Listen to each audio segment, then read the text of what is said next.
está lo suficientemente transparente, no está lo suficientemente detallado. ¿Cómo lo podríamos mitigar? Tal vez si existiera, así como existen gestores de cookies en el que nosotros podemos decidir qué cookies aceptamos y cuáles rechazamos, probablemente el consentimiento se pudiera manejar de manera similar. Sin embargo, sería bien tedioso, ¿no? Para uno como usuario, y lógicamente la experiencia del usuario es algo que cuidan mucho todas las corporaciones, pues justo por lo mismo. Entonces, esto es un verdadero reto, al cual en este momento yo no encuentro una solución real. Además, justo esto, esta velocidad, este cambio continuo de información, también plantea la utilidad del consentimiento como base legitimadora para el tratamiento de los datos, justo por esta misma situación, ¿no? Luego venimos a un siguiente riesgo, ¿no? Que está relacionado con el volumen de datos, pero también con de dónde viene esa información, con el volumen de datos y con el de dónde viene esa información, y es el linaje de los datos, ¿no? Esto se refiere justamente a cómo voy a identificar cuál es la trazabilidad que bien mencionó Moni. Esta trazabilidad no nada más debe ser en cómo tratan mis datos, sino de cómo se genera un nuevo dato, específicamente con los datos generados, ¿no? Con los datos que se van agregando y que dan como resultado una cosa que a lo mejor sí corresponde a Verónica, pero no de manera directa, sino de manera inferida, ¿no? Ahora bien, ¿cuál sería en este caso la participación del equipo legal o cómo podríamos mitigar este riesgo? Bueno, pues tal vez la manera de abordarlo sería que el equipo legal determine, dependiendo del marco normativo, de las exigencias del marco normativo, cuál es el estándar mínimo de verificación por el cual tendría que pasar cualquiera de estas herramientas, Big Data, IA, todo completo, para llegar a un determinado resultado, ¿no? Tal vez, ¿sabes qué? Tienes que tener un timestamp, pero también debes de identificar cuál es la categoría del sujeto que está involucrado en este nuevo dato que es resultante. Además de eso, tienes que darme cuál es la fuente del dato, y todo esto debe tener una perfecta trazabilidad, debe ser completamente transparente. Y además, me tienes que decir cuál es el modelo que usaste, cuál es el resultado y cuál es el porcentaje de error, margen de confiabilidad, fiabilidad, etcétera, ¿no? Es decir, todo esto tiene que estar aterrizado y amarrado a un gobierno de datos. Y este gobierno de datos está íntimamente relacionado con la estructura y la cultura corporativa u organizacional, ¿no? Verónica, discúlpame, Verónica, perdón que Sí. que te interrumpa. Es que ya digamos estamos al límite de tu tiempo para que puedas ir cerrando. Mil disculpas por la interrupción. No, sin Gracias. problema. Y justo nos vamos al último de los riesgos, que es el riesgo de compliance, ¿no? Y este riesgo de compliance es muy sutil, por lo tanto representa un mayor riesgo, y está relacionado con la velocidad a la que avanza la información. Esto genera un model drift que puede llegar a degradar el resultado obtenido o bien el rendimiento de una inteligencia artificial, afectando, no sé, las decisiones que se van a tomar para determinar, por ejemplo, un nuevo tratamiento para el paciente.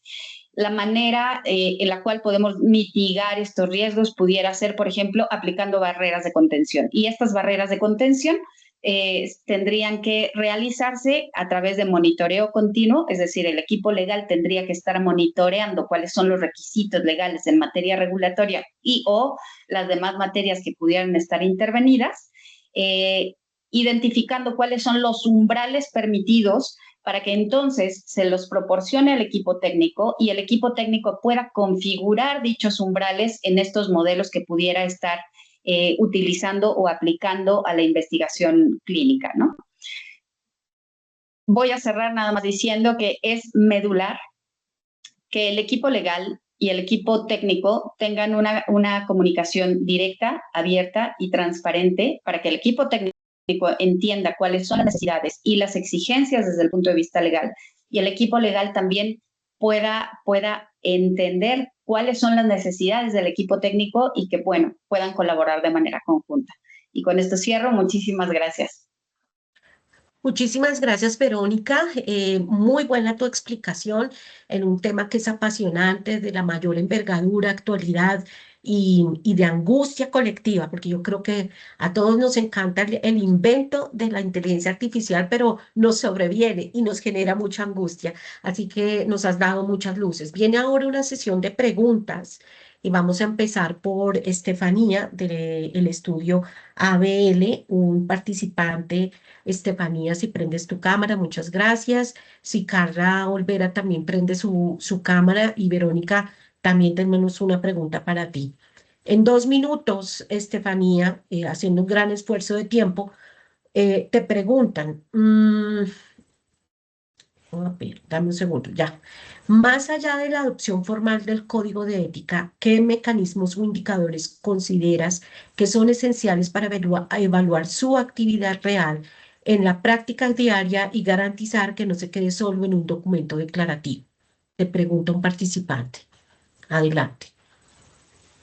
Es una excelente pregunta. Creo que voy a responderla con 3 argumentos. Creo que el primero y más importante es si un código no está determinado como una obligación legal, es difícil que podamos aplicarlo, pero creo que existe una aplicación de facto en la industria. La industria farmacéutica cada vez es una industria que más requiere de la reputación. Entonces, como les decía, las empresas farmacéuticas no necesariamente aplican las reglas del código de ética, y no les digo que no sean éticas por un tema de que buscan, sino porque necesitan mejorar su reputación. Tiene una función un poco utilitaria, si queremos verlo desde ese punto de vista. Entonces, las industrias farmacéuticas hacen un esfuerzo monumental por demostrar al público que aplica normas éticas. De hecho, hay campañas todo el tiempo de somos de tal forma, hacemos tal cosa. Entonces, creo que más que un mecanismo coercitivo para que los códigos de ética sean obligatorios, creo que la propia industria y el mercado ha hecho que las empresas farmacéuticas se vean obligadas a aplicar códigos de ética, ser parte de estas asociaciones voluntarias y hacer una publicidad, no de sus productos, pero sí de que son éticos, de que buscan el paciente. Los eslogans más comunes de la industria es como vamos por el paciente es nuestro centro.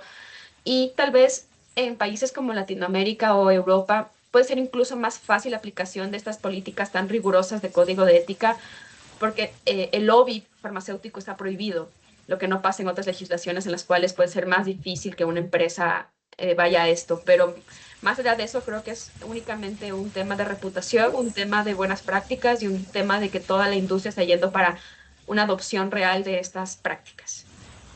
Muchas gracias, Estefanía. Carla, otro asistente a nuestro seminario pregunta si dice hasta qué punto la frontera entre información científica y promoción comercial puede volverse difusa y cómo pueden las compañías garantizar una comunicación responsable que priorice la seguridad del paciente por encima de los intereses del mercado. Muchas gracias, Mónica. Bueno, es una pregunta yo creo que muy, muy compleja e interesante, porque justamente esa pregunta podría ser ese delgado límite que estábamos comentando en justamente cómo verificar la información, qué tipo de información es científica, cómo puedes tú verificar que la información que efectivamente te están promocionando ya sea básicamente enfocada en la que es, digamos, enfocada al público general, porque obviamente la publicidad que está en forma de profesionales de la salud, pues tiene otro matiz, ¿no? Pero para el paciente, como uno que podríamos decirlo que no está empapado del conocimiento técnico científico, pues evidentemente es más complejo si no tienes un conocimiento pleno y no tienes los medios de verificar esa información.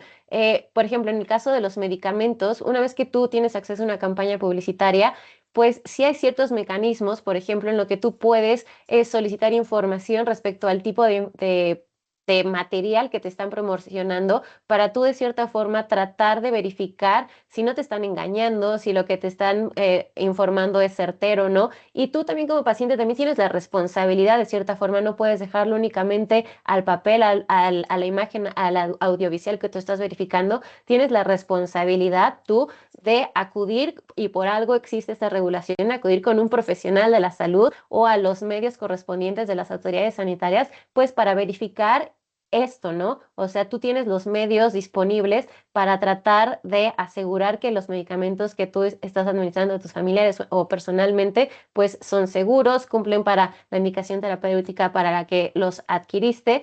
Y bueno, en conclusión, yo creo que es dos lados, ¿no? O sea, no podemos dejar la responsabilidad meramente a la industria o la autoridad, sino también uno como paciente debe de aportar y de ser consciente de esa responsabilidad propia, ¿no? Muchas gracias, Carla, por tu respuesta. Y viene una pregunta para Verónica. Dice un participante, si la inteligencia artificial llega a generar un diagnóstico o recomendación errónea que cause daño a un paciente, ¿quién debería asumir la responsabilidad? ¿El desarrollador del algoritmo, la institución que lo usa o el profesional de la salud que lo aplica? Válgame, qué cosa más complicada, porque este es un tema de discusión continua. Yo, en lo personal, diría que las tres partes, ¿no? Sin embargo, al final del día, el profesional de la salud es quien está dando la cara final al paciente. Entonces, el primer impacto va a ser sobre el profesional de la salud. El segundo impacto tendría que ser, lógicamente, sobre la empresa desarrolladora. Y creo que no es que no tenga responsabilidad quien desarrolle el algoritmo, ¿no? En todo caso, yo me iría a responsabilizar a la persona que autoriza ese algoritmo para que salga como un algo final. Ese es por un lado, el cómo determino el nivel de responsabilidad. Pero aquí nos estamos olvidando de algo básico, que para hacer uso de cualquier tecnología, no nada más de inteligencia artificial, esto pasa hasta con un medicamento, un nuevo medicamento, ¿no?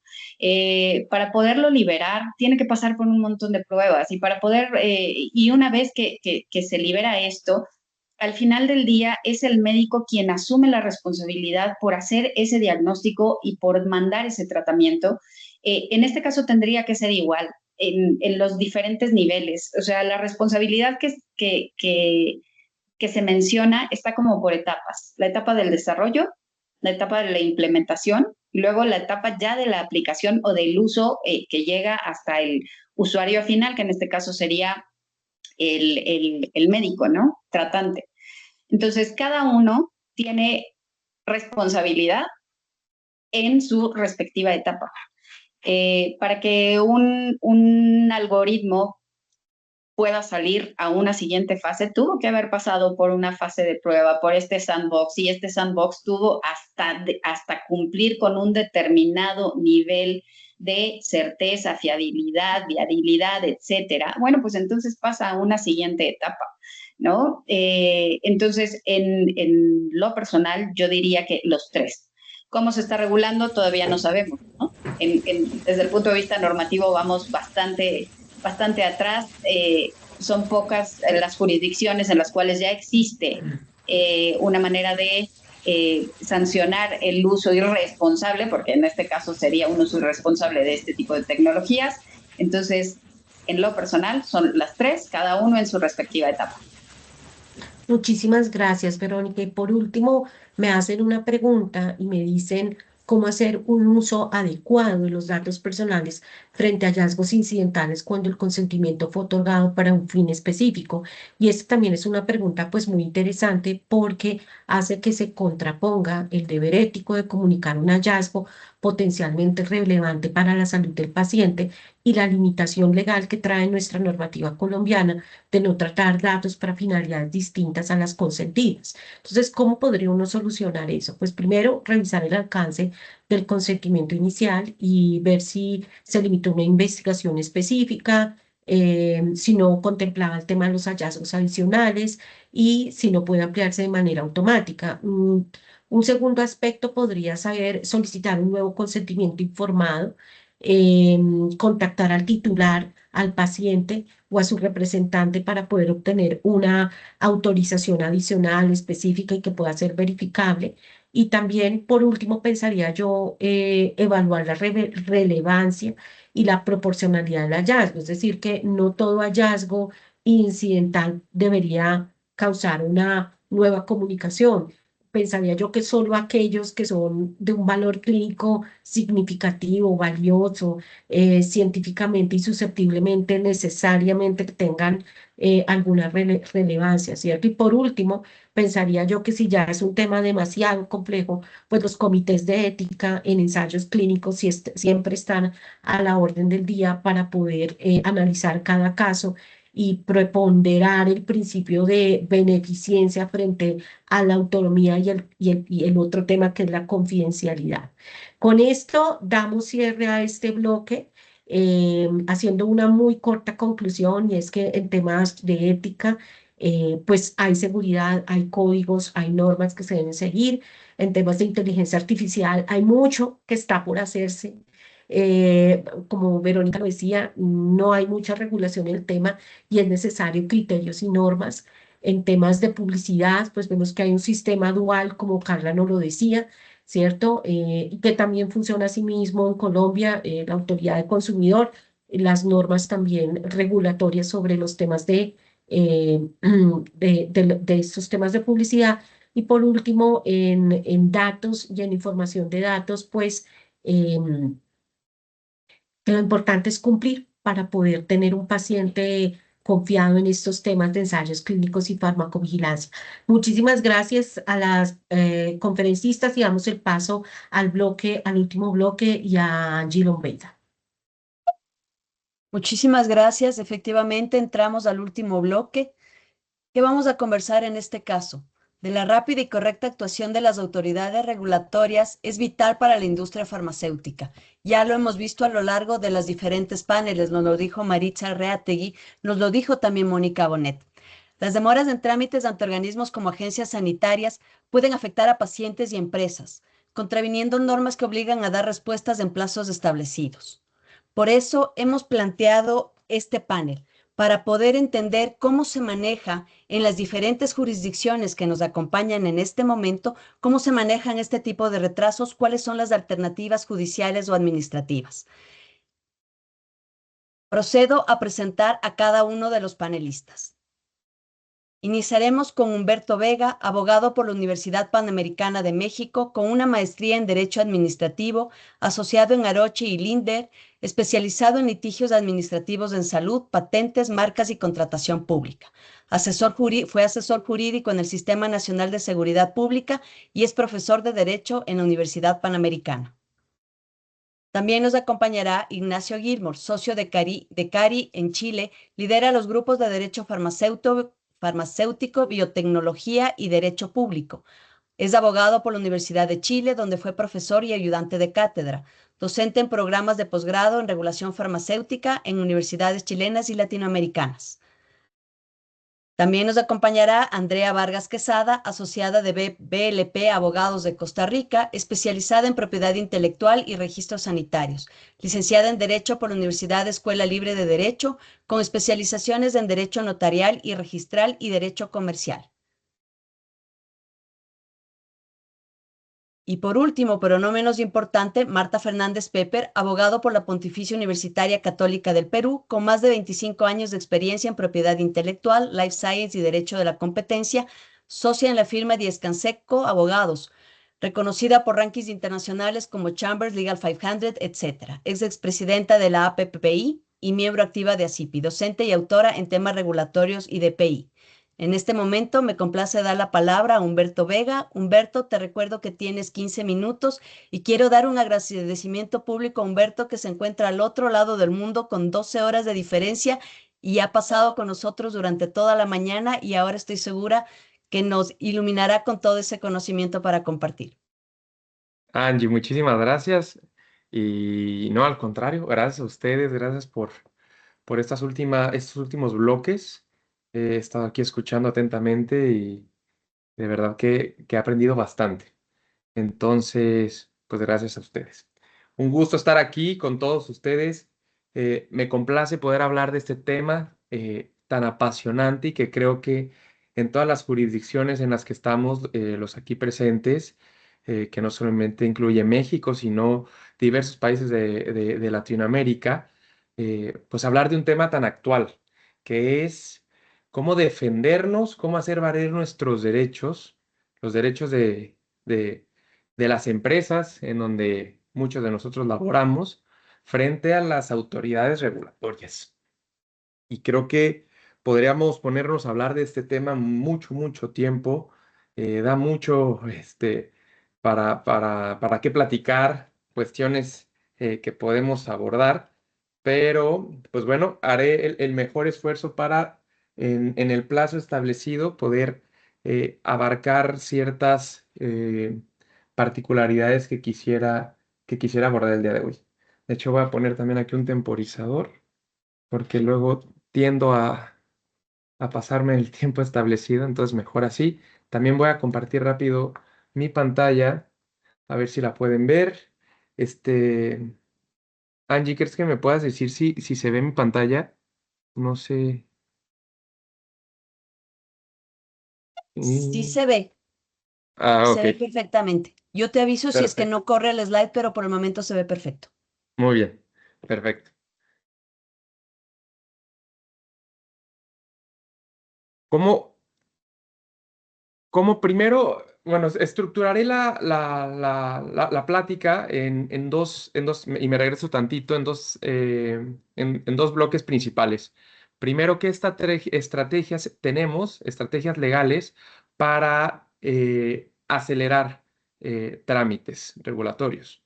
Y el segundo bloque, ¿qué estrategias tenemos para corregir o impugnar decisiones de la autoridad regulatoria?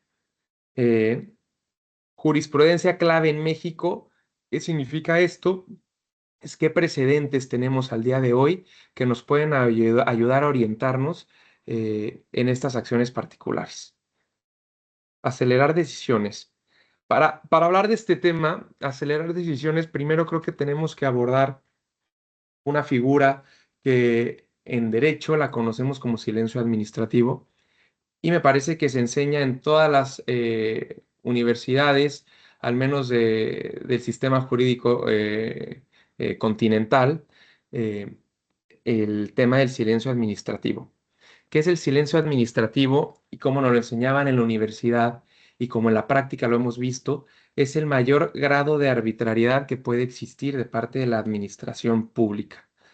Eh, Como saben, cuando la autoridad emite algún acto, por ilegal que sea este acto, siempre existe una posibilidad de parte del ciudadano, del gobernado, de acudir a una instancia revisora, de interponer un medio de defensa a través del cual pueda demostrar que ese acto es ilegal, es contrario a derecho, que la autoridad se equivocó, que la autoridad apreció de manera incorrecta el caso sometido a su consideración.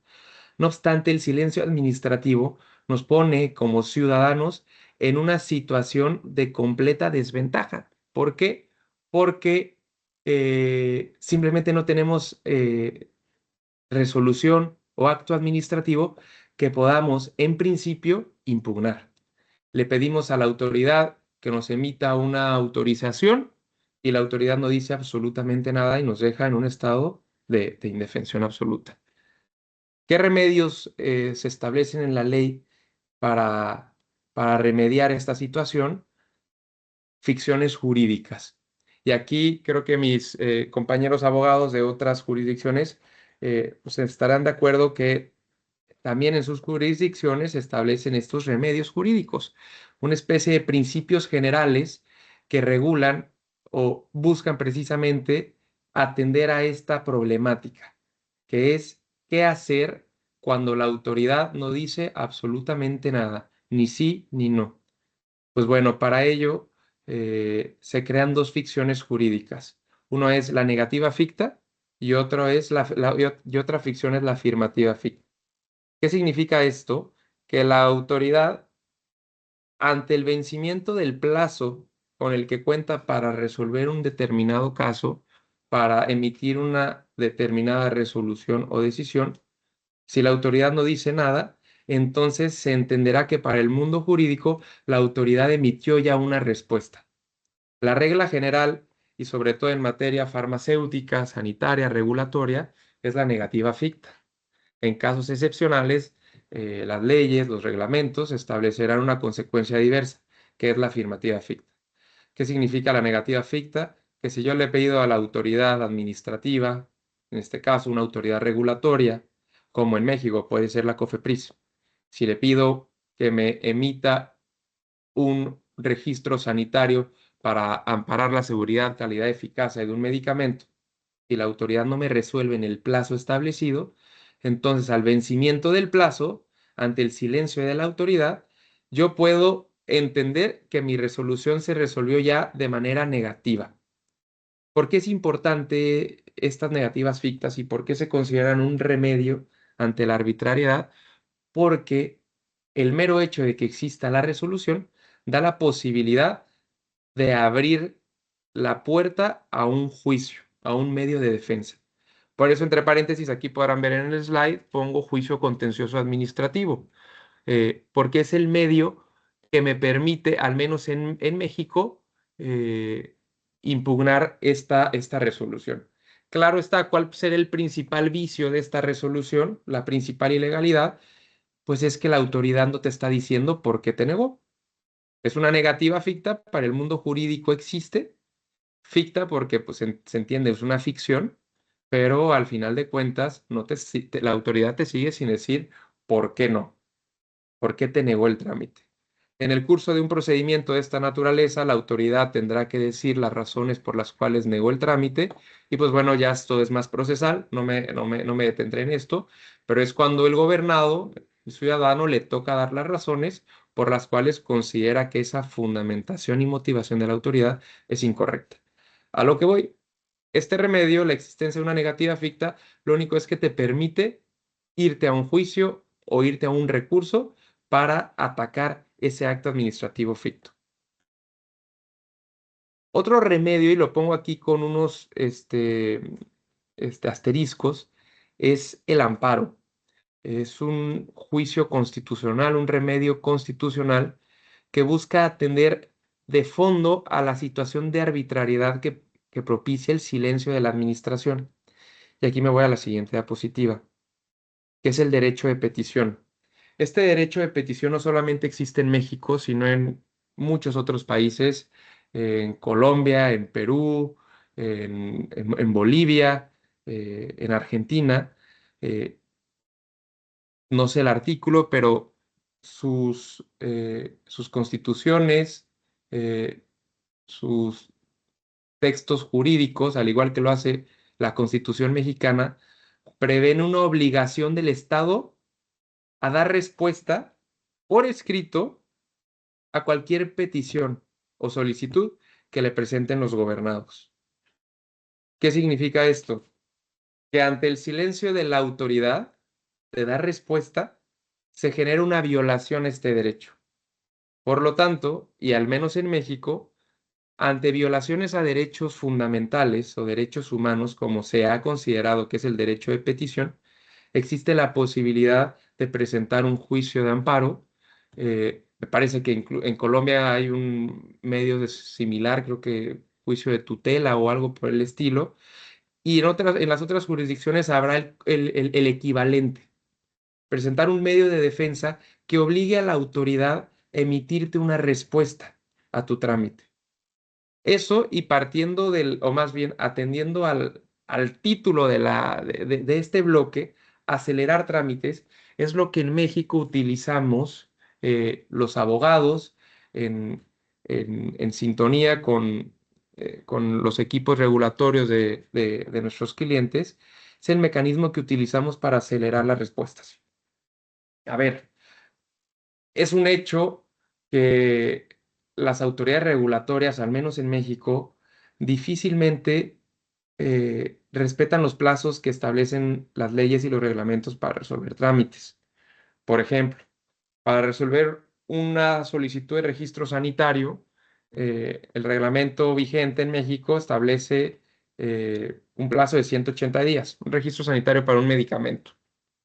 Para resolver una solicitud de modificación a las condiciones de un registro sanitario, no sé, para incluir una nueva indicación terapéutica del medicamento, se prevé un plazo máximo de atención de 45 días. Realmente es raro ver que la COFEPRIS en México respete estos plazos. Por el contrario, los lleva a exceder, llega a excederse y por mucho. O sea, he visto casos de verdad de terror donde pasan más de, más de un año y la autoridad no resuelve lo que tuvo que haber resuelto en un plazo de 45 días. O pasan 4 años y la COFEPRIS no resuelve un trámite que tuvo que haber resuelto en 180 días. ¿Y qué le pasa o qué hace el gobernado? Dice, oye, pues si me voy por la negativa ficta, que es lo que está acá, pues ya estoy partiendo de que mi trámite me lo negaron. Y simplemente es el hecho de que la COFEPRIS tiene mi solicitud guardada en el cajón de hasta abajo y tiene una carga de trabajo impresionante y no la ha visto. Entonces no me voy por la negativa ficta porque ya si me voy a un juicio en contra de la negativa ficta, estoy partiendo del presupuesto de que mi trámite ya me lo negaron. Entonces, ¿qué hacer? Esperar, mandar correos a la COFEPRIS, ir presionando y luego, pues, viene a reflejar esto el estado de arbitrariedad tan grande que es el silencio de la autoridad. Pero es ahí donde el amparo entra en acción. A través de este medio de defensa se persigue o se busca que las autoridades, en este caso COFEPRIS, den respuesta inmediata al trámite, con libertad de jurisdicción, decimos los abogados. ¿Qué quiere decir eso? Que la COFEPRIS simplemente evalúe el trámite y resuelva lo que quiera resolver, pero que resuelva algo. Que prevenga si es necesario prevenir, es decir, solicitar alguna documentación o información faltante, o que otorgue el permiso, la autorización solicitada, o bien que en todo caso, si así lo considera, que niegue, pero que lo haga de manera inmediata para que al menos el gobernado, la empresa, tenga la posibilidad de irse a un medio de defensa y demostrar que lo que dijo la COFEPRIS en todo caso fue incorrecto.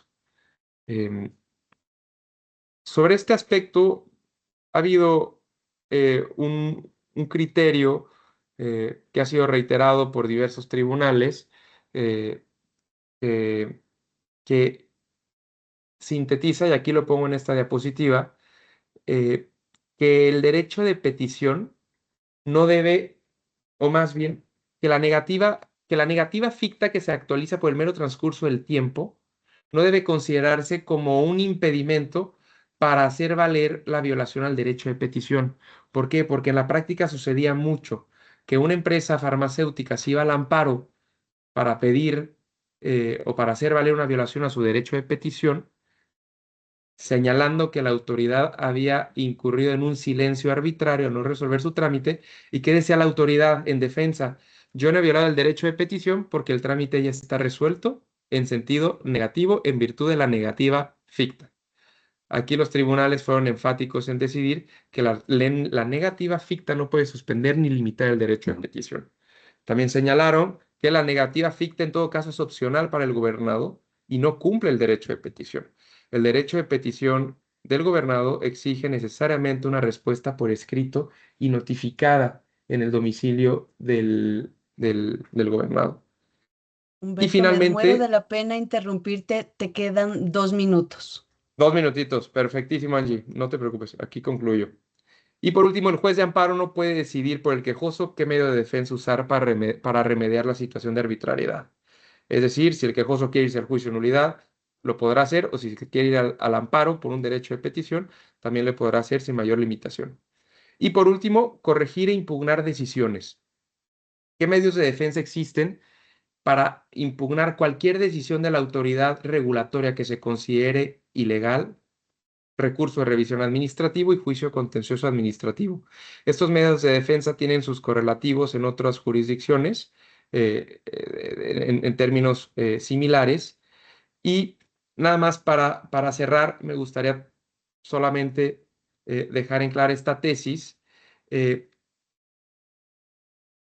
que establece que la omisión de la Secretaría, en este caso COFEPRIS, de requerir al gobernado información dentro del plazo con el que contaba la autoridad, evita que más adelante la COFEPRIS pueda negar la solicitud o negar el trámite, aduciendo que existió falta de información o documentación incompleta.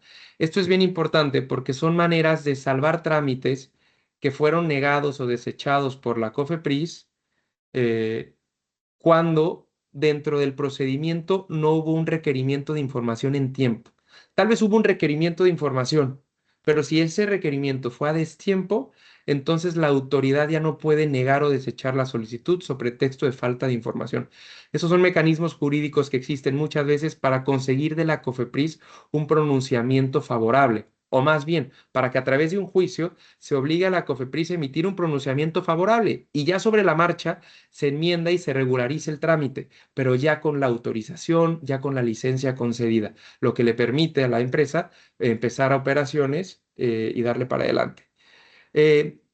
Y por último, el tema de la afirmativa ficta, eso es bien importante. Si el trámite en cuestión, ya está sonando aquí también mi temporizador, rapidísimo, si el trámite en cuestión establece una afirmativa ficta, pero la autoridad después terminó por negar el trámite, a pesar de que ya se había configurado la afirmativa ficta, esto no es un impedimento para que después en un juicio se pueda anular la resolución negativa por el hecho de que la afirmativa ficta ya se había configurado. ¿Qué implica esto? Que a través de un juicio y de una sentencia se obligará a la autoridad a respetar la afirmativa ficta, ordenándole emitir la resolución correspondiente de manera favorable para el gobernado.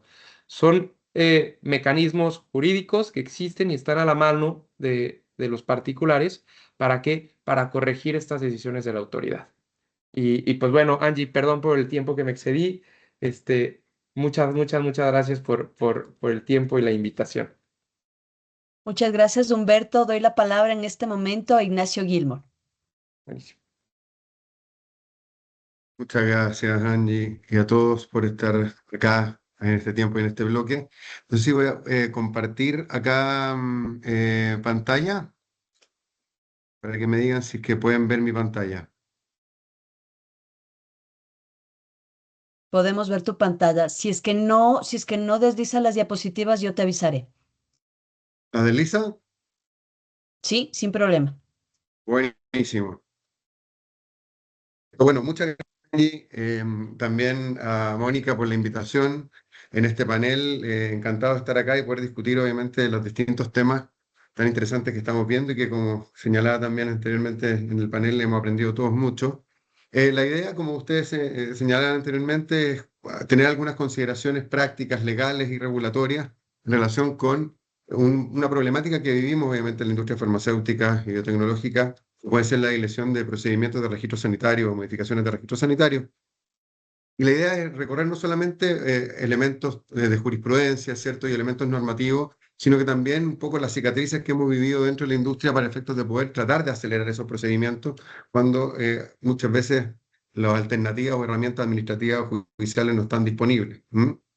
Un poco pensar fuera de la caja y ver qué es lo que podemos hacer para, en el caso nuestro, desde la industria, ¿cierto?, poder hacer finalmente que estos productos lleguen en tiempo y forma a la población, como alternativas terapéuticas que son y que obviamente sean útiles para eso.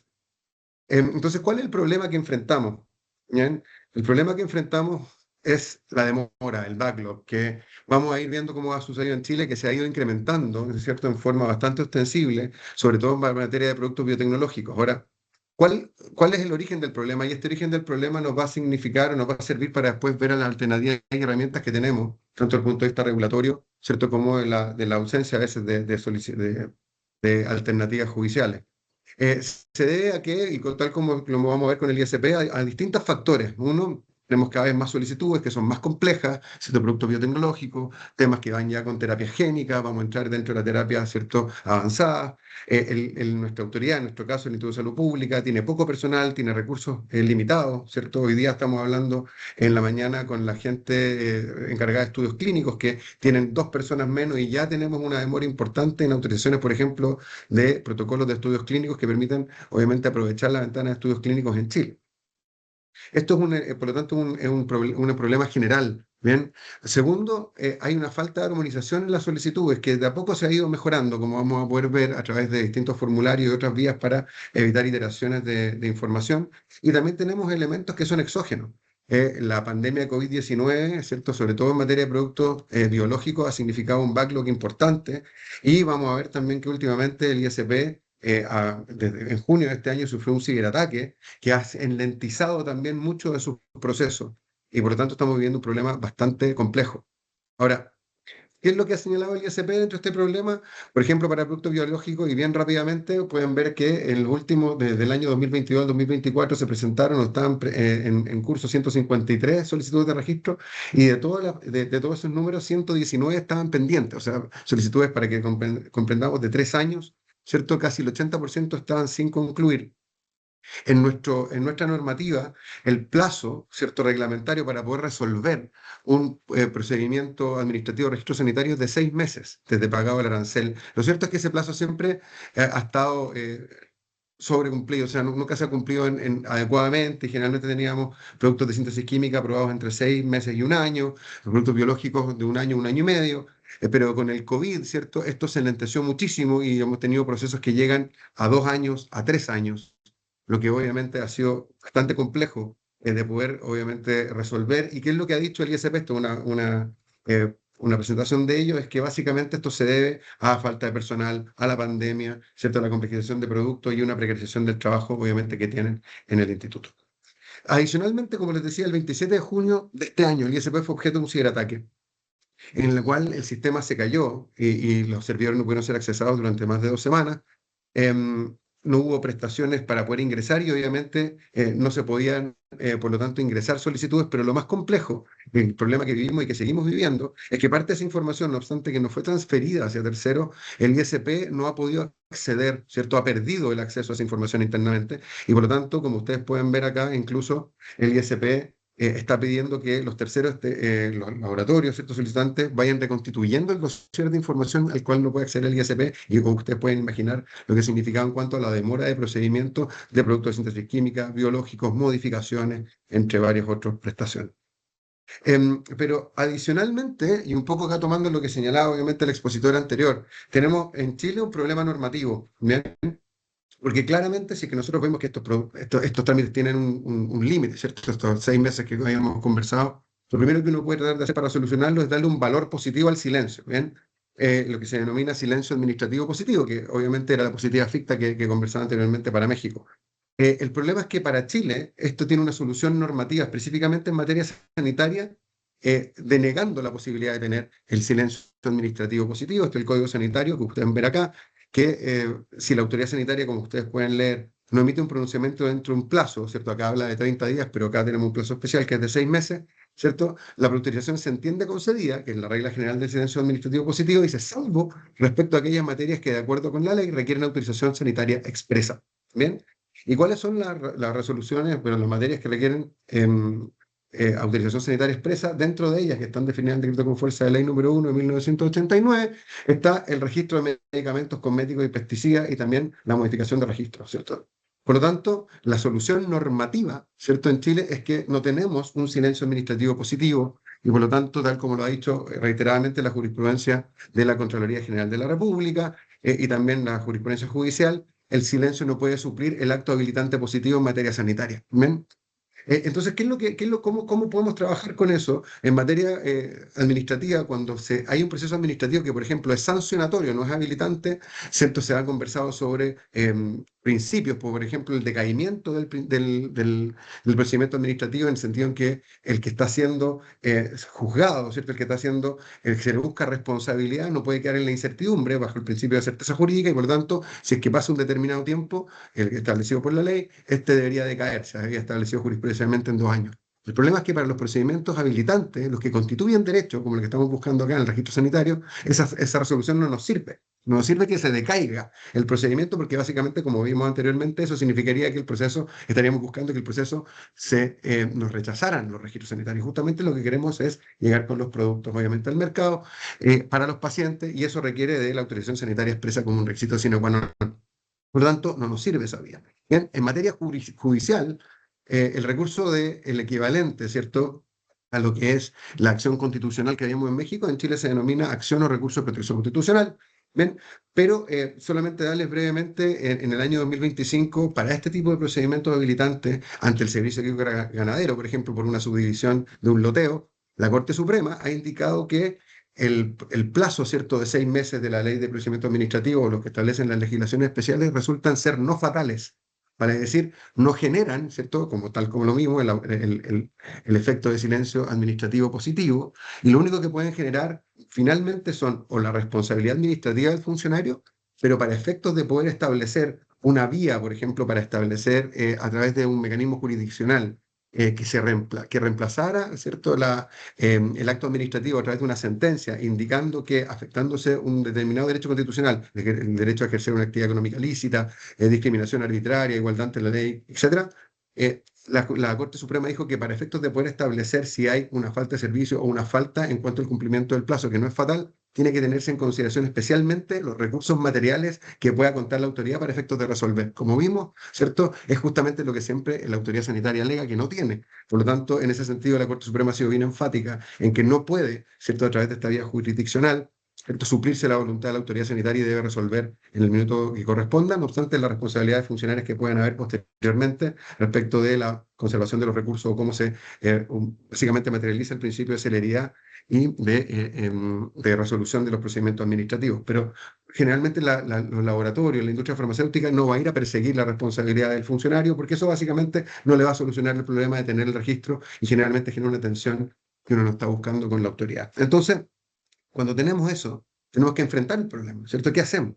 Y para enfrentar este problema tenemos que pensar un poco más creativamente ante esta ausencia de herramientas más bien administrativas y jurisdiccionales, y podemos ver qué es lo que podemos hacer tanto a través de acciones proactivas como acciones reactivas. Bien, en materia de acciones proactivas, lo primero, tanto en la parte legal como regulatoria, uno parece de cajón, ¿cierto? Parece intuitivo, pero uno debe partir por la revisión del cumplimiento de requisitos en forma exhaustiva antes de presentar una solicitud de registro sanitario o una modificación o cualquier procedimiento en prestación ante el ISP, porque aunque esto parezca obvio, ustedes no creerían el porcentaje de procedimientos que se ralentizan debido a que hay iteración de información, solicitudes hacia el solicitante por información no entregada, apertura de procedimientos, de procedimientos internos probatorios para efectos de solicitar esos antecedentes o pedir aclaraciones y que finalmente puedan determinar incluso el rechazo del producto o inadmisibilidades tempranas.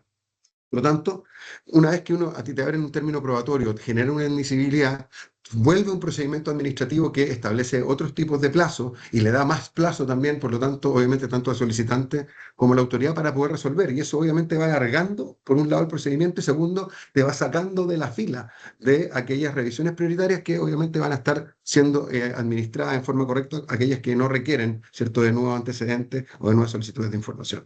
Bien, por lo tanto, siempre lo primero es la revisión del cumplimiento de los requisitos. Bien.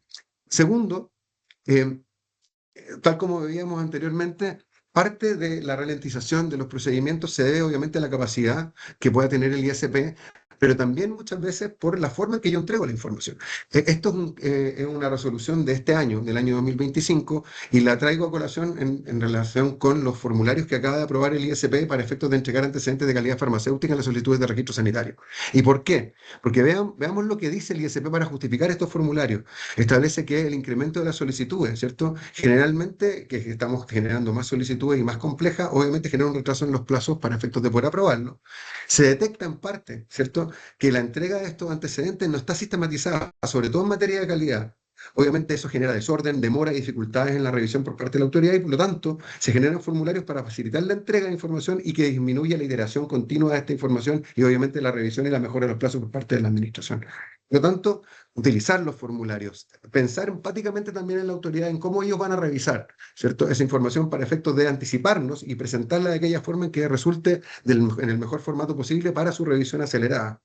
Eso en Chile también se ha visto mejorado, pero hay que tenerlo en cuenta en relación con la adopción en el año 2020 del formato de CTD, ¿cierto?, armonizado a nivel internacional, que antes no lo teníamos y ahora sí es obligatorio. Por lo tanto, cumplir adecuadamente, ¿cierto?, con el Centralized Technical Document es importante para efectos de que el ISP revise de mejor forma y más rápidamente nuestra solicitud. Y para eso el ISP ha sacado guías técnicas para poder, obviamente, establecer con mucho detalle qué es lo que qué es lo que debe haber en el módulo 1, ¿cierto? Administrativo legal, en el módulo de calidad, en el módulo de seguridad y en el módulo de eficacia. Por lo tanto, hacer una revisión temprana contra estos requisitos, estableciendo los formularios, sabiendo que las secciones específicamente estén adecuadamente establecidas e incorporadas, va a ser importante. Nos ha pasado muchas veces que de repente estamos presentando la solicitud y dice, el CPP, ¿cierto?, está desactualizado, no viene con los 2 años de anticipación. Uy, el contrato, ¿cierto?, para la firma del importador o el distribuidor no venía legalizado ante notario. Se me olvidó establecer el resumen de antecedentes de eficacia, ¿cierto?, respecto del módulo de eficacia. Y eso lo que va a generar es abrir un término probatorio, generar una nueva instancia donde se generan plazos diversos para entregar esa información o incluso tener que pedir antecedentes que se van a demorar tiempo en llegar para efectos de arriesgando la adecuada aprobación de la solicitud o incluso enlenteciéndola en forma innecesaria. Por lo tanto, segunda medida preventiva, ¿cierto? Ahora, otras medidas preventivas es aprovechar los mecanismos regulatorios que sí tenemos disponibles para efectos de acortar los plazos de tramitación. Por ejemplo, el procedimiento abreviado en Chile. ¿En qué consiste? En que se permite abreviar, solicitar que el procedimiento ordinario abreve, ¿cierto? O simplificado pueda abreviar y acortar su plazo de tramitación cuando existen determinadas causales. ¿Cuáles son? Primero, que el producto farmacéutico, por ejemplo, forme parte de un programa ministerial del Ministerio de Salud, ¿cierto? Un plan de programa de salud que esté aprobado por el Ministerio y que sea para una situación de riesgo, una indicación terapéutica sensible. Por lo tanto, lo primero es ver cómo voy a estar priorizando es poder, por ejemplo, si yo tengo un producto que en Chile, por ejemplo, va a entrar en la ley Ricarte-Soto, en las garantías explícitas en salud, en el esquema de cobertura de drogas de alto costo, en un programa piloto que esté manejando el Ministerio, por ejemplo, por una enfermedad rara. Que se me prenda la ampolleta y diga, pucha, con esto puedo pedirle al ISP, bajo la norma que tenemos, que efectivamente abreve mis plazos. ¿Por qué? Porque son necesarios y la legislación me lo permite hacer. En ese caso, cuando yo lo solicito, o por ejemplo, cuando el producto está dentro del Formulario Nacional de Medicamentos, que generalmente tienden a ser medicamentos más bien antiguos y no de última tecnología, en ese caso el ISP reduce los plazos de tramitación. ¿Bien? Y en ese caso no puede exceder de 4 meses, lo que obviamente adelanta mucho el backlog que habíamos hablado anteriormente. Otro mecanismo preventivo, si yo tengo una droga huérfana, ¿bien? No obstante que no tenemos una legislación específica de drogas huérfanas, sí tenemos una resolución del año 2015, que es la 411, en la cual primero le da reconocimiento a certificados emitidos por agencias reguladoras de referencia, como la EMA, como la FDA. Cuando lo logro acreditar la calidad de droga huérfana, vale decir que enfrente una enfermedad rara, que no tenga más de son dos personas en 2000, básicamente, en ese caso le va a dar una tramitación prioritaria por la sensibilidad de la población objeto. ¿Ven? ¿Y qué significa eso? Que le va a dar la tramitación prioritaria con los mismos plazos para registros abreviados. ¿Por qué se los comento de esta manera? Porque acá tienen un ejemplo de una solicitud por ley de lobby en septiembre del 2025, o sea, recientemente, en las cuales se pide justamente cómo darle una tramitación acelerada a una droga huérfana y básicamente la respuesta del ISP en este caso es, sí, se le explica cómo se puede hacer y se le explica que pueden requerir el registro por vía de procedimiento abreviado, en este caso, ¿cierto?, sometiéndose o haciendo referencia a la opción. Bien, permitir acortar por esta sensibilidad los plazos de tramitación. ¿Qué otros procedimientos tenemos preventivos? El procedimiento acelerado, que es una especie de... ¿Qué significa este procedimiento acelerado? Que se introdujo en el año 2019. Básicamente lo que permite es generar un procedimiento que basado en las autorizaciones que se han dado en autoridades de referencia, que en este caso van a ser las autoridades de alta vigilancia regulatoria establecidas por la OMS, ¿cierto? Las autoridades de vigilancia regulatoria nivel 4 OPS, o bien todas las que están en PICS.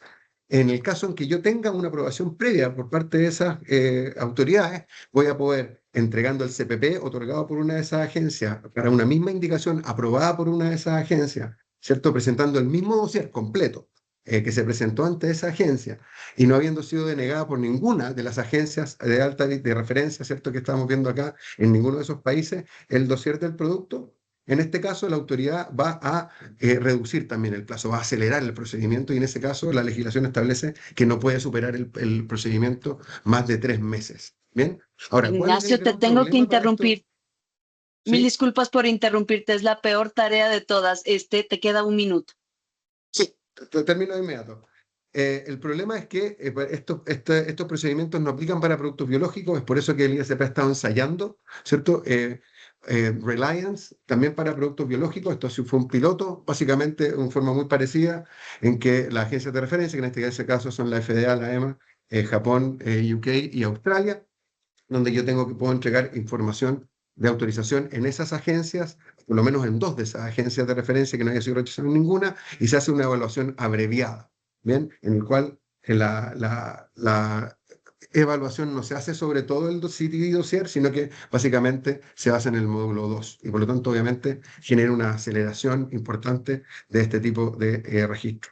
Pero también no solamente tenemos obviamente acciones activas, sino que algunas reactivas. La primera es priorizar. Bien, priorizar. ¿Por qué? Así también lo ha entendido el ISP. Producto, sobre todo del ataque, del ciberataque, le ha pedido a la industria, ¿cierto?, que prioricen y da un sistema de puntajes que pueden ver acá, aquellos productos que o tengan problemas de abastecimiento, ¿cierto?, estén en algún programa ministerial de Rigarte Soto, Drogas Huérfanas, estén en canasta de Senabast, con licitación vigente, o sea, con una compra pública, por ejemplo, para un programa ministerial o intermediación, ¿cierto?, sean genéricos de primer ingreso o otras prioridades solicitadas, por ejemplo, por ley del LOE, y le va asignando puntaje para efectos de ir priorizando esos productos sobre otros, y pide a la industria priorizar 5 productos, no obstante que obviamente uno puede seguir dando cuenta, ¿cierto?, de esa información hacia la autoridad. ¿Con qué otras medidas? Cuando no tenemos esta, no perder la fe. Siempre hay distintas formas de poder sensibilizar a la autoridad para tratar de poner nuestro dossier más arriba y que se aceleren los procesos a través del derecho de petición, como decíamos, reunión por ley de lobby, en consulta y coordinación con otras autoridades de salud. Por ejemplo, si es que esto es crítico para Senabasto, crítico del Ministerio de Salud, que no esté en un programa, porque, por ejemplo, depende de una futura inclusión en un programa, ¿cierto?, porque se puede empezar a negociar antes, obtener información por parte del Ministerio para coordinarlo con el ISP, para priorizar nuestros productos, entre otros temas. Incluso cuando ya está tan torcido el dossier, pensar en un resubmission, que a veces es más rápido, ¿cierto?, sobre todo si uno puede pensar en un procedimiento acelerado u otros que antes no tenía, y poder ingresar nuevamente.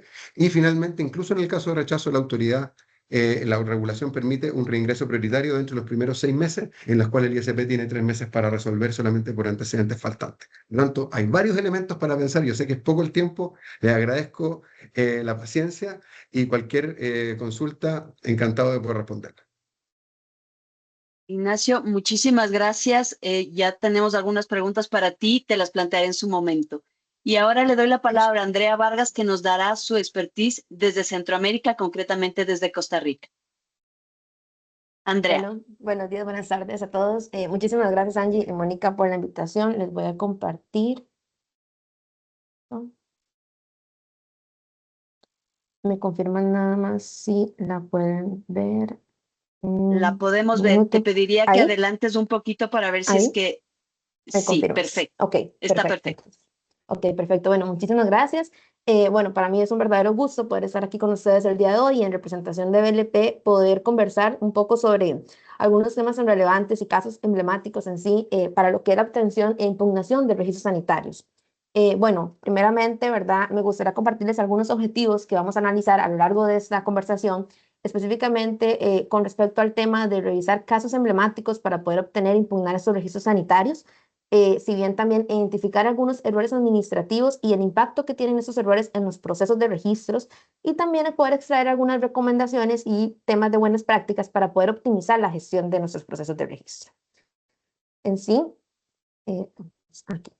Ok, en primer lugar, bueno, si bien este contexto legal está basado a nivel de Costa Rica con respecto a la Ley General de la Salud y a un reglamento técnico costarricense a nivel de equipo material biomédico, también es importante tener en claridad que existen algunas normativas, como por ejemplo reglamentos técnicos centroamericanos que regulan todo el tema de lo que son productos farmacéuticos o también productos naturales medicinales. Entonces, si bien son casos basados en la normativa costarricense, son muy similares a nivel de la región.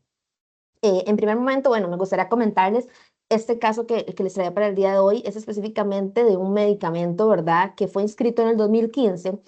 Lo que sucede es que en el año 2016 el cliente tiene algún tema a nivel de etiquetado del diseño y se decide hacer un cambio por registro o una modificación a nivel del sistema de ese etiquetado. Se presenta la modificación en el 2016, el producto de la modificación se aprueba con ese etiquetado, y en el 2020, ¿verdad? Porque dado que la vigencia de los registros son de 5 años en el país, se tiene que renovar el producto, se presenta la renovación, pero sucede una particularidad, que en este caso el tramitador presenta un etiquetado que no coincide con el 2016.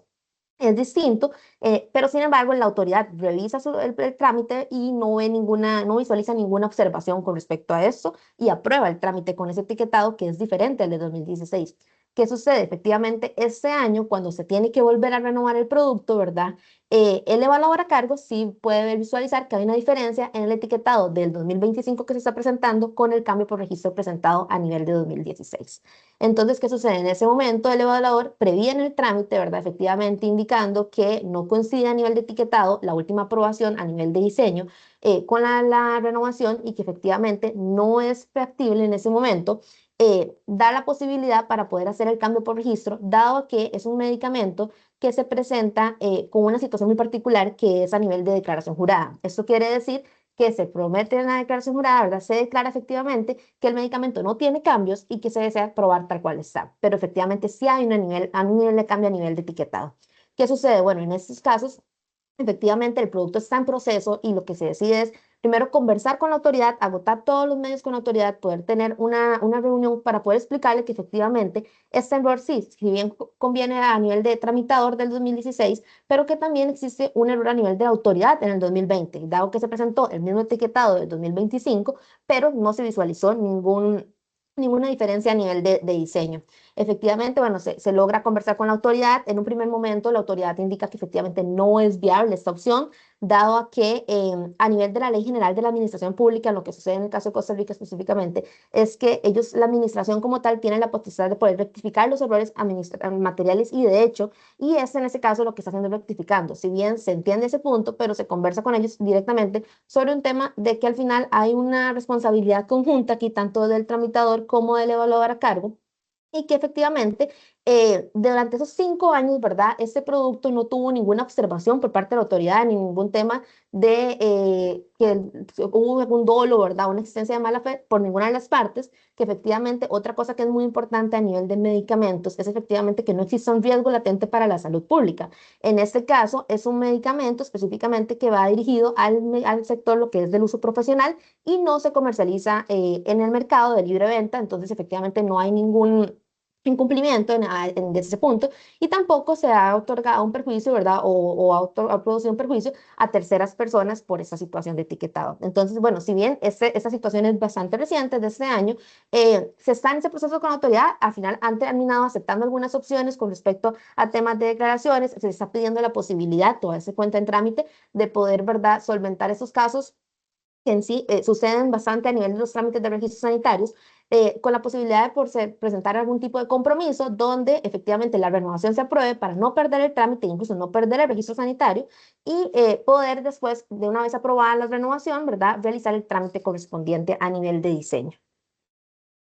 Otro caso que quería comentarles efectivamente es el tema que es de una cancelación. Es muy importante porque si bien este producto que les voy a hablar ahora es específicamente un equipo material biomédico que así se clasificó en su momento en el 2018 cuando se ingresó a la autoridad.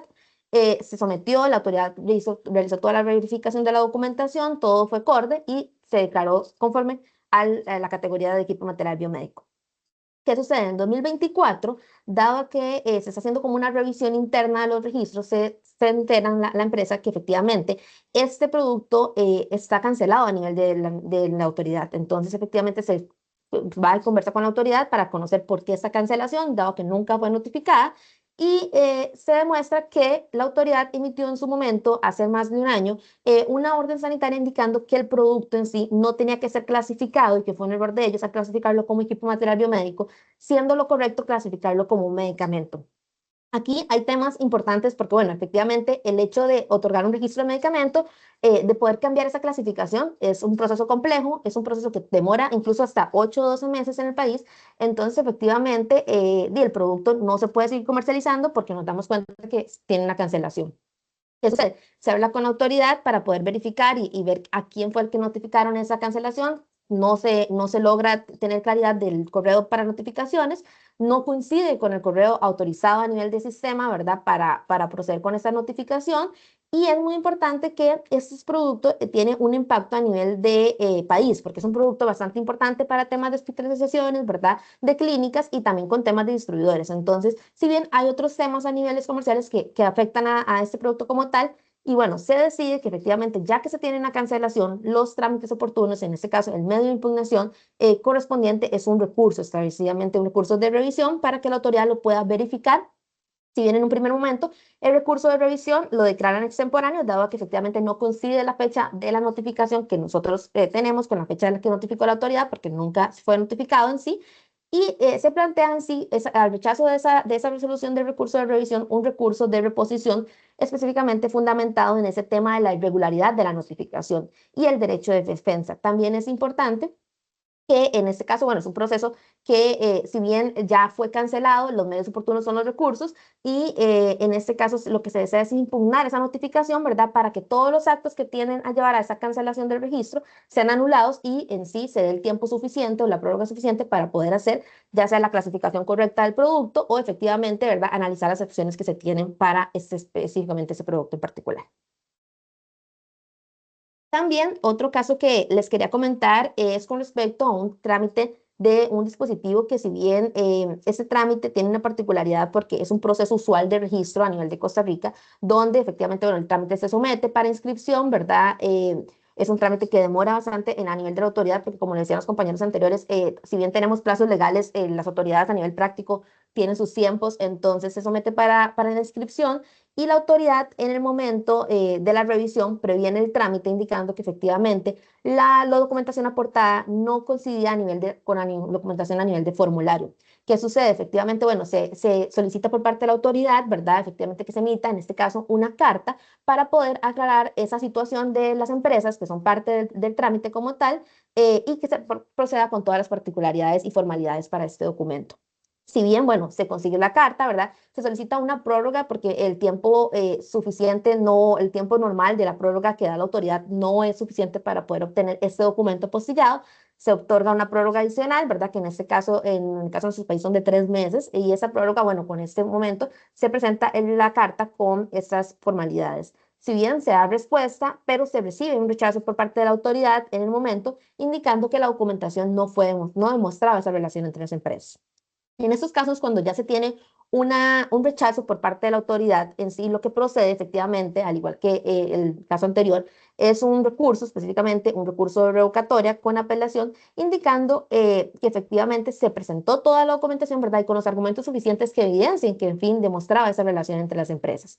Se presenta el trámite y el trámite de recurso efectivamente lo aprueba la autoridad, lo declara con lugar, pero ¿qué pasa? En el momento en que ellos declaran con lugar el recurso, ese proceso como tal tiene una particularidad porque en el documento de la declaración con lugar efectivamente indican que el trámite tiene que ser aprobado, pero el trámite a nivel de sistema se previene. Entonces, efectivamente, ya el documento está a nivel de dossier en el expediente, se le hace ver a la autoridad nuevamente mediante otra impugnación que efectivamente esa prevención no es oportuna y que ya está el documento y que efectivamente la resolución declaraba con lugar indicaba que tenía que ser aprobado, no prevenido otra vez.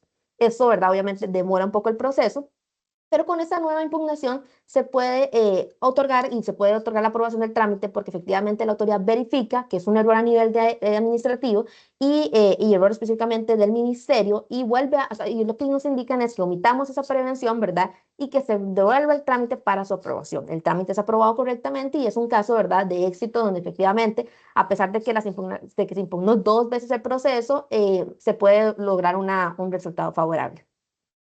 Y en sí, ¿verdad? Para concluir, ese tema de los casos emblemáticos, otro caso que nos parecía importante mencionarles el día de hoy es un tema de una renovación de un medicamento, pero un medicamento que tiene más su origen natural. ¿Qué sucede? Efectivamente, bueno, estos medicamentos naturales, ¿verdad? Tienen sus particularidades y la documentación que se presenta para este trámite en específico Con respecto al fabricante, tiene un tema de que las autoridades del país de origen de este medicamento en su momento no están emitiendo estas buenas prácticas actualizadas por un atraso por culpa de la autoridad en sí del país de origen. ¿Qué sucede? Efectivamente, se conversa con la autoridad a nivel del Ministerio de Salud porque si no se presentaba el trámite, el registro, ¿verdad? Se cancela o se rechaza como tal y se pierde ese registro sanitario que es de gran importancia para el cliente y es un producto bastante importante a nivel de mercado. Entonces, se presenta el trámite y se le indica a la autoridad que efectivamente el buenas prácticas que se tiene se encuentra vencido, pero esa comunicación se le demuestra a la autoridad que el país de origen, la autoridad de a cargo, tiene ese atraso. Entonces, para poder demostrar, ¿verdad? Efectivamente el atraso, se presenta la documentación correspondiente. Y también es importante que ese producto como tal tenía una situación que era que efectivamente el fabricante como tal ya no iba a seguir siendo ese fabricante, sino que la empresa titular iba a asumir esa fabricación. Entonces, al final, si bien se tenía que hacer con esa situación porque no se tenían buenas prácticas actualizadas, se le demuestra esa situación a la autoridad y a través de eso, las acciones que se toman, dado que no hay un rechazo como tal, sino es un tema de una prevención, es poder conversar con la autoridad, tener una reunión formal donde se les establece ese compromiso y se les propone como opción el tema de hacer un compromiso formal por parte de la empresa titular donde efectivamente una vez que aprobada la renovación con esta documentación aportada, la empresa se compromete a hacer todos los cambios necesarios para que el trámite quede lo más limpio posible en sí y sin ninguna observación. Efectivamente, la autoridad acepta esa negociación y aprueban el trámite. Incluso aprueban el trámite dando un plazo de hasta 3 meses para poder aportar esas correcciones y poder hacer las correcciones correspondientes. Pero efectivamente, la documentación se tiene en un plazo de un mes. Se procede a aportar la documentación en ese momento con todas sus formalidades y con ese compromiso adquirido y el trámite se aprueba y el trámite al día de hoy está sin ningún inconveniente a nivel de sistema. En síntesis, en sí, todos esos casos, ¿verdad?, emblemáticos en sí en nuestro país reflejan como el éxito en los procesos de registro o en sí de la obtención de registros o impugnaciones de registros van a depender, obviamente, a gran medida del tipo de trámite que se encuentre y la estrategia que se adopte para cada proceso. También me resulta importante fundamentar aquí que siempre tiene que haber una comunicación efectiva y técnica con las autoridades regulatorias de nuestros países, siempre buscando, ¿verdad?, un tema colaborativo para poder resolver y aclarar las dudas que se tengan y no obstante, también es importante tener en cuenta que en algunos casos, ¿verdad?, poder utilizar y conocer los medios respectivos que se tienen, como los recursos administrativos que se cuentan en su momento, para poder garantizar en sí la protección de los derechos y más de unos productos tan importantes como es la industria farmacéutica y de medicamentos en sí. Si bien cada caso obviamente va a ser particular, ¿verdad?, y presenta sus propios desafíos, esos casos en sí que les comentaba el día de hoy nos demuestran como una estrategia siempre que sea oportuna, ¿verdad?, informada y una estrategia bien motivada o fundamentada pueden sí marcar la diferencia entre un trámite cuando es exitoso y un trámite desfavorable. Entonces, con eso estoy con mi participación. Más bien, muchísimas gracias. Andrea, muchísimas gracias. Fueron 15 minutos con 00 segundos. Mil gracias por eso y también por darle un enfoque tan práctico a la charla y contarnos de esos casos de éxito. Ahora doy la palabra para que nos cuente un poco de la experiencia en la comunidad andina y concretamente en Perú a Marta Fernández Pepe. Gracias, Angie. Un gusto compartir con ustedes esta tarde algunos comentarios y repasar un poquito, que nunca cae mal, qué nos ofrece este acuerdo a nivel de países de la comunidad andina. Voy a compartir mi pantalla.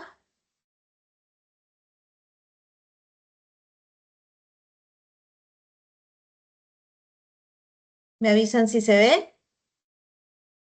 Se ve perfecto. Puedes adelantarle un poco para ver si se ve las siguientes diapositivas. ¿Ahí? ¿Avanza? Avanza perfectamente. Entiendo que es un PDF. Sí, es un PDF para que no se pueda ver grande en la pantalla. Perfecto, se ve perfecto. Adelante, Marta. Muchas gracias, Angie. Bueno, preparando la presentación de hoy, reparé que ya la comunidad andina va ya casi por los 60 años y la verdad es que ha pasado mucho tiempo. Resaltar, ¿no?, que el foco de este acuerdo de nuestros países de hermanos es y está enfocado, uno de los principales reglamentos o a donde destinos debemos tener como objetivo de la CAN es el desarrollo y la mejora de la calidad de vida de los ciudadanos andinos. Y eso es un poco habla con el enfoque ya más específico de lo que se ha conversado a lo largo de todos los paneles que han precedido, que es el tema del ciudadano, del paciente, ¿no? En lo que es nuestro tema de salud. Entonces, creo que el primer mensaje es saber que esta integración de los países andinos tiene también ese foco y está alineado. Por supuesto, generar también el crecimiento y la generación del empleo productivo, mejorar la posición de los países como región en un contexto internacional y facilitar también esta participación de los países para una integración ya más intensiva, ¿no? Hacia un mercado común latinoamericano. El sistema andino, bueno, está conformado por diversos órganos de los 4 países actualmente. Ahí nada más para repasar, resalto la participación de la sociedad civil, ¿no? O sea, hay la opción de que la sociedad civil participe en este sistema de integración. Tenemos la suerte de que la sede de la Secretaría está en Lima, Perú, así que la visitamos con cierta frecuencia.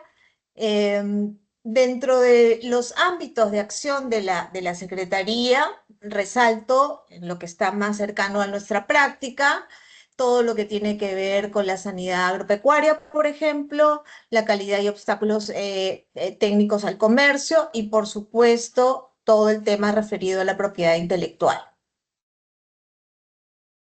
Hay algunos hitos, avances en la comunidad que podemos comentar, sin duda, y algo que nos facilita mucho la vida, es la movilidad sin visa ni pasaporte entre nuestros países, ¿no?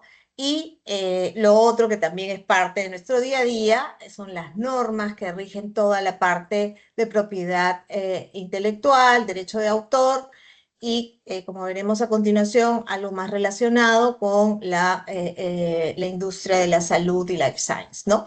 Tenemos una regulación comunitaria andina en materia de cosméticos. Ya desde hace varios años ha habido toda una fase de implementación, de entrada en vigencia de las diferentes normas, ahí se les he listado, pero creo que como experiencia en algo muy cercano a lo que es nuestra práctica en life science, creo que es una fórmula exitosa, ¿no? Lo podemos ver como abogados especialistas en estos temas y también, porque así lo refieren nuestros clientes del sector, ayuda mucho tener normas que armonicen, ¿no? Toda esta industria regulada, ¿no? En el caso de los cosméticos, se crea esta notificación sanitaria obligatoria, ¿no? Con los mismos requisitos para cualquier país, ya por estrategia regulatoria se puede decidir iniciar el registro en algún determinado país por las razones que fuera, y lo que sigue son los reconocimientos por los otros países de esa notificación sanitaria obligatoria inicial. Por supuesto que hay un estándar en el cumplimiento de algunos requisitos, como en buenas prácticas de manufactura, en el tema de ingredientes, en el tema del rotulado y las artes de los envases, en fin. Y lo que pretende es mantener actualizado un registro que, digamos, informa a más de un país, ¿no? Por supuesto, también están las prohibiciones, qué cosas no se pueden hacer, ¿no? Todo esto a nivel comunitario, en el caso de los cosméticos, que diría yo es lo más desarrollado. Existen también este mecanismo de la CAN respecto a las interpretaciones prejudiciales que emite el Tribunal Andino de Justicia, que no son instancias de resolución, sino son instancias de consulta respecto a la aplicación de determinadas normas andinas, ¿no? Es una herramienta que también en propiedad intelectual la usamos muchísimo, y son, digamos, el complemento que viene en paralelo, ¿no? respecto a las normas que han sido emitidas. ¿Qué hacer? Y ahí quizás antes de entrar a este proceso, explicarles un poco el proceso, es quizás ponernos a pensar y aprovechar espacios como estos para pensar qué otras normas andinas podrían haber o deberían existir con la finalidad de tener elementos, normas, digamos, armonizadas que por un lado y por supuesto faciliten en cuanto a lo que es los procedimientos de autorización de los registros sanitarios en un nivel de armonización, con lo cual, digamos, se reduzcan los tiempos, ¿no? Que hemos visto en las presentaciones anteriores, lo importante, lo relevante y toda la maquinaria que los países tienen que desplegar para tener algún remedio frente a esa demora, ¿no? Que en muchos casos suele pasar que es por falta de recursos de la autoridad,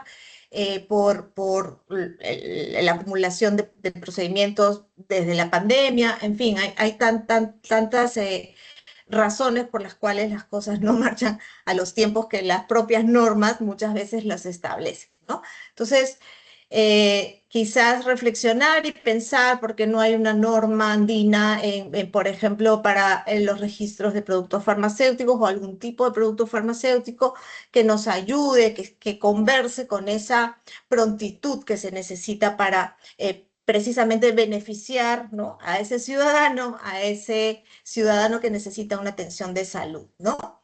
Bueno, viendo el tema concreto de, digamos, qué acción hay ante la comunidad andina, existen las llamadas acciones de cumplimiento, ¿no? Las acciones de cumplimiento son unos procedimientos que, digamos, para hacer un símil, tendrían una suerte de fase administrativa netamente y una fase, vamos a ponerle entre comillas, judicial, porque en realidad es el tribunal, todo es dentro del sistema de la comunidad, en la que ante la primera instancia, que vendría a ser la Secretaría General, esta tiene primero la opción de iniciar una acción de incumplimiento de oficio, ¿no? O sea, es decir, la Secretaría sola, contra el país que haya emitido una norma o aplique una norma que contravenga una disposición andina, ¿no?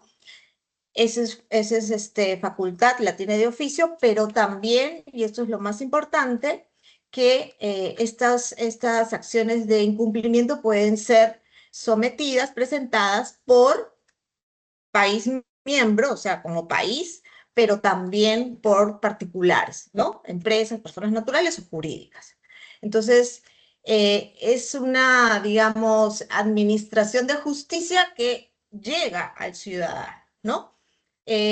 Posteriormente, como si fuese una segunda instancia, una instancia de revisión, existe la vía en el Tribunal de Justicia, cuando digamos, la parte perdedora quiera una revisión, acude al Tribunal de Justicia.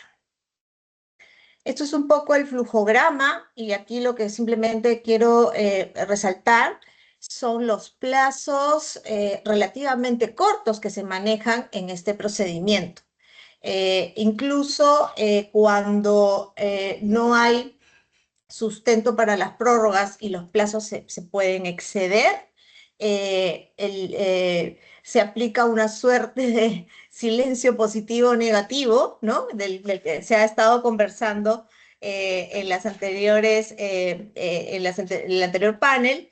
Así que la persona que ha presentado, o el país, ¿no? O eventualmente incluso la persona natural, puede dar por negado su pedido, ¿no es cierto? Y acudir de frente ya al tribunal, ¿no? Entonces, en esta fase denominada judicial, también hay una serie de procesos, que es, como vemos, el contencioso, no salen, digamos, de lo que puede verse en alguna instancia judicial local de cualquier país, y se emite una sentencia, el tribunal emite una sentencia, ¿no? Que determina, de ser el caso, si ha habido un incumplimiento por parte del país demandado al aplicar o no aplicar, ¿no? O contravenir en la ejecución de algún acto, de alguna autoridad, y va desde autoridades judiciales hasta autoridades administrativas, se ha incumplido alguna norma comunitaria, ¿no? Y en ese caso, el país miembro queda obligado a adoptar las medidas necesarias para ejecutar esa orden, ¿no? del tribunal respecto al incumplimiento que se haya realizado. Esto, digamos, en casos concretos, tuvimos, por ejemplo, fue ya hace algunos años, el caso del Viagra, y digamos, el país demandado fue Venezuela, que en esa época pertenecía a la comunidad, por haber otorgado una patente de segundo uso, ¿no? Y claramente esa acción de la autoridad venezolana contravenía la decisión vigente en ese momento, que no contemplaba las patentes de segundo uso, ¿no? Y la orden fue que adopte las medidas para anular esa patente, ¿no? Entonces, este tipo de resoluciones ya tenemos como antecedente, ¿no? Básicamente la supremacía del derecho comunitario andino sobre las normas, regulaciones, resoluciones, sentencias locales, ¿no? En el caso de Perú tenemos a la Constitución, que establece claramente que los tratados internacionales, como es en este caso, tienen preeminencia sobre cualquier norma local, ¿no? Hace relativamente poco tiempo también se vio un caso, es un tema de una patente, de tema más de telecomunicaciones, pero igual lo quería traer a colación. Y este fue un caso en el que se discutía los requisitos de una medida cautelar, ¿no? O sea, entra al detalle, ¿no? Las normas comunitarias establecen los requisitos para una medida cautelar, y un juez, la autoridad judicial en Colombia, de alguna manera aplicó el código local que contemplaba algunos requisitos adicionales el otorgamiento de las medidas cautelares. Y hubo este procedimiento, ¿no? En la fase prejudicial, se quedó ahí porque luego las partes, fue materia de un acuerdo conciliatorio global, pero en su momento llegó a la fase prejudicial, y fue claramente y fue contundente, ¿no? La resolución en la cual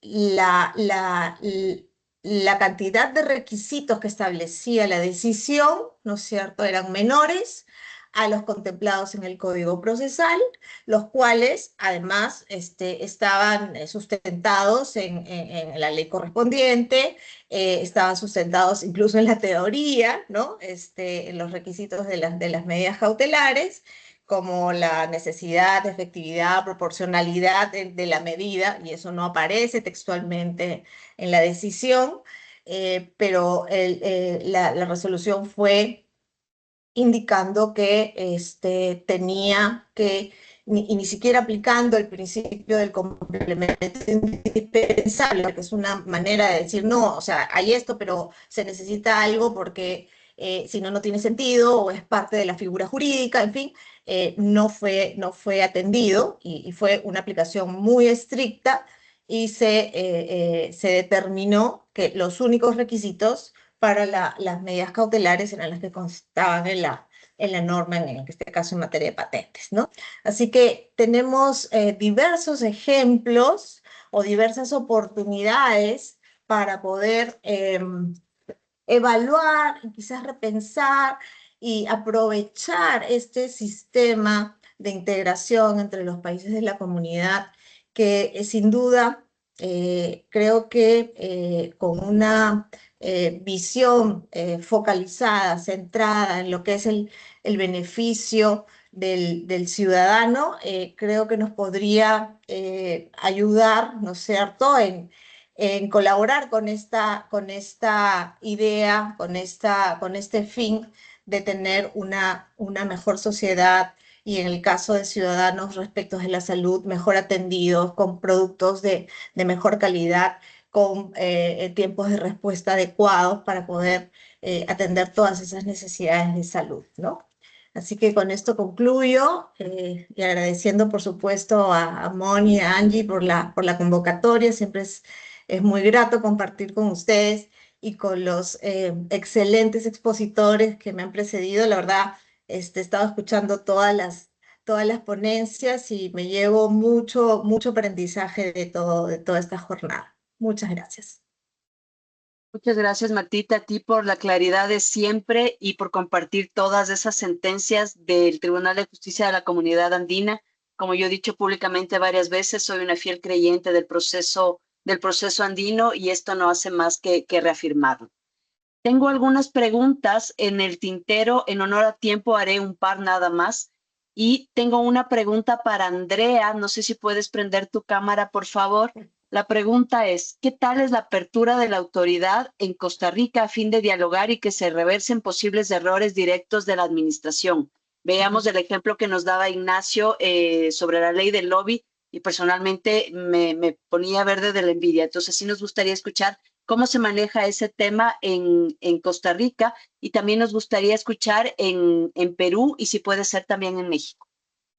Claro, sí, no, excelente pregunta. En el caso de Costa Rica, la apertura va a depender también de cada clasificación del producto, ¿verdad? Efectivamente, y cada dirección a cargo, pero efectivamente existe esa posibilidad de poder conversar y dialogar con las autoridades, siempre y cuando, ¿verdad? Se agoten como los medios previos, como el tema del sistema que permite hacer algunos temas de consultas a nivel de formulario como tal, también a nivel de correos, ¿verdad? Y consultas que se pueden hacer y efectivamente en los casos donde no sea probable lograr una respuesta o en sí no se tiene claridad de esas opciones que se han dado a nivel de consultas en los sistemas, se puede lograr solicitar reuniones con las autoridades, con los evaluadores encargados para poder siempre, por un tema más que todo de agilidad de los procesos y por la eficiencia y para no tener rechazos. Efectivamente, ya en algunos casos, ¿verdad? Sí tenemos situaciones donde ya tenemos un rechazo y efectivamente ya no es factible, ¿verdad? Poder abrir el trámite otra vez a través de un proceso de solamente un diálogo, sino que sí efectivamente ya tendríamos que recurrir a los medios correspondientes, ¿verdad? Como los recursos administrativos que existen para poder lograr esa apertura en los procesos. Gracias, Andrea. Martita, ¿qué nos dirías tú en Perú? Sí, bueno, a ver, en Perú ya lo han comentado y algo de lo que de alguna manera adolecemos es de una estandarización incluso del criterio de las personas que resuelven nuestros expedientes, ¿no? Que en el 99% de los casos, bueno, el tema farmacéutico, por supuesto, son químicos farmacéuticos, ¿no? Entonces ahí, y es tan importante, digamos, el mensaje como el vocero, ¿no? En nuestra experiencia, digamos, los abogados tenemos nuestro idioma especial y nos entendemos, y lo mismo sucede, por ejemplo, con los químicos farmacéuticos, ¿no? Entonces, a veces no es lo más adecuado entrar un abogado a conversar con el químico farmacéutico. Entonces, creo que parte de la estrategia es determinar, bueno, cuál es el tema de conversación, cuál es el problema, cómo se puede solucionar y, digamos, mi consejo sería es no quemar esa etapa de entrar como abogado a conversar algún tema que todavía puede solucionarse en un tema técnico, ¿no? Em, yo diría que hay sí mucha apertura, ¿no? Desde todo punto de vista de compliance, en intercambiar posiciones técnicas, ¿no? De la persona que es encargada del expediente. Sin embargo, a veces, digamos, y eso también tiene que ver con las personalidades, a veces de los funcionarios que te tocan, pero cuando ya no hay digamos, se han agotado esos, ¿no? Lo conveniente es que se sustente una denegatoria o una observación en un documento ya oficial, ¿no? Que fuese una resolución, porque por eso eso ya genera que uno pueda acudir a la instancia superior para lograr una revisión, ¿no? Con lo cual conlleva los tiempos y todo eso, pero ya, digamos, dependiendo del caso concreto y la estrategia. Pero hay otra figura en Perú que no quisiera dejar de mencionar, que creo que no hay en otras jurisdicciones, que es una comisión, que se llama la Comisión de Eliminación de Barreras Burocráticas. Formalmente es parte de Indecopi, ¿no? Y es una comisión que tiene las facultades para eliminar una barrera, ya sea para el acceso a la permanencia de un agente en el mercado, que podría ser un registro sanitario, por ejemplo, que sea ilegal, o sea, que haya una contravención a una norma, o sea irracional, ¿no? Es decir, que no sea lógico que me estén pidiendo algo para lo que yo necesito hacer, ¿no? O sea, hay una serie de elementos, ¿no? Recientemente tenemos un caso en el estudio, la verdad que bueno, todavía se ha iniciado el trámite, no tenemos los resultados, pero se trata de formalmente un laboratorio, ¿no? Que fabrica cámaras hiperbáricas, ¿no? Formalmente es un dispositivo, ¿no? Pero su licencia es de laboratorio formal, con todo. Pero ¿qué sucede? En realidad, si uno va a ese establecimiento, más se parece a una fábrica de carros que a un laboratorio, ¿no? Con zonas de cuarentena y con las paredes que tienen que estar súper bien pintaditas y todo muy blanco y limpio, ¿no?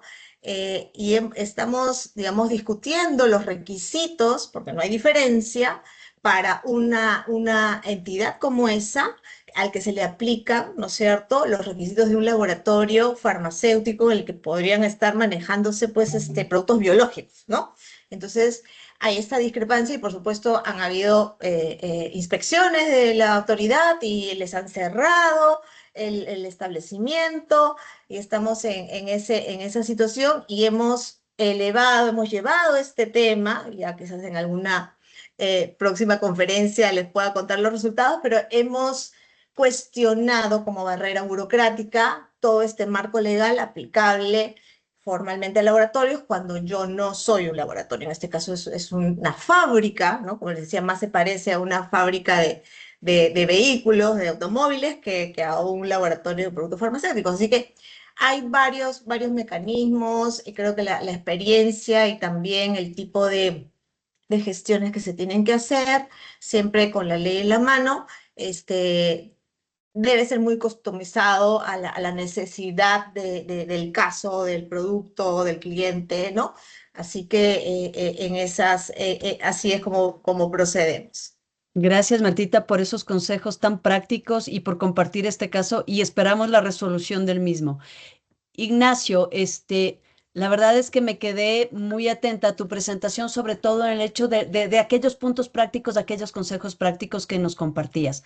Ahora cuéntame, ¿qué tal funciona la ley del lobby en Chile? Justamente sabiendo que la autoridad sanitaria tiene un retraso debido a las circunstancias que tú nos comentabas. Mira, la ley del lobby siempre es un elemento que puede ser dulce y agraz, ¿ah? Uno tiene que tenerlo en cuenta para distintas, como una herramienta a utilizar en forma bien precisa, inteligente, porque como decía un poco Marta antes, si uno se acerca básicamente quemando etapas previas en reuniones o solicitando algunos elementos que pudiesen ser resueltos a través de una iteración de vía de correo u otra forma, va a estar malgastando, ¿cierto?, estas balas. Es importante utilizarla bien. En la ley del lobby, no es que uno haga lobby, se llama ley del lobby, pero básicamente lo que hace es registrar el acceso, ¿cierto?, que uno tiene ante la autoridad del funcionario para que quede registro adecuado y transparente de las conversaciones que están teniendo, en este caso, con los administrados. Y como ustedes pueden ver, es transparente, uno puede ver las reuniones de lobby y qué es lo que se ha conversado y es una fuente de información muy importante para ir sabiendo también, aparte de la jurisprudencia administrativa, el criterio de la autoridad. Eso es lo primero. Yo siempre, como elemento práctico, no es solamente pedir una reunión del lobby, pero sí también previamente buscar mucho jurisprudencia, antecedentes, y en la misma ley del lobby, qué es lo que ha dicho la autoridad para efectos de conversar uno en su mismo idioma, saber qué es lo que ha opinado antes para saber cómo encauzar la conversación. Y uno lo puede pedir antes o después del inicio de un trámite administrativo. Cuando uno ya ha iniciado el trámite administrativo, muchas veces antes la autoridad te la denegaba porque decía, bueno, esto corresponde a una reunión técnica. Eso es lo que decían, corresponde a una reunión técnica, no es materia de ley del lobby, ¿ven? Y te la rechazan por esa vía, sobre todo en las aceleraciones, muchas veces te la rechazaban hasta que finalmente, cuando ya el tema era muy sensible, las conceden. Entonces, en ese sentido, funciona, hay que saberla operar, ¿bien? No es una herramienta para utilizar simplemente lanzado considerando que uno va a pedir una solicitud por lobby y te la van a conceder. Hay que pedirlas muy bien y también saberlas utilizar para no malgastar el tiempo de la autoridad, sobre todo con este backlog.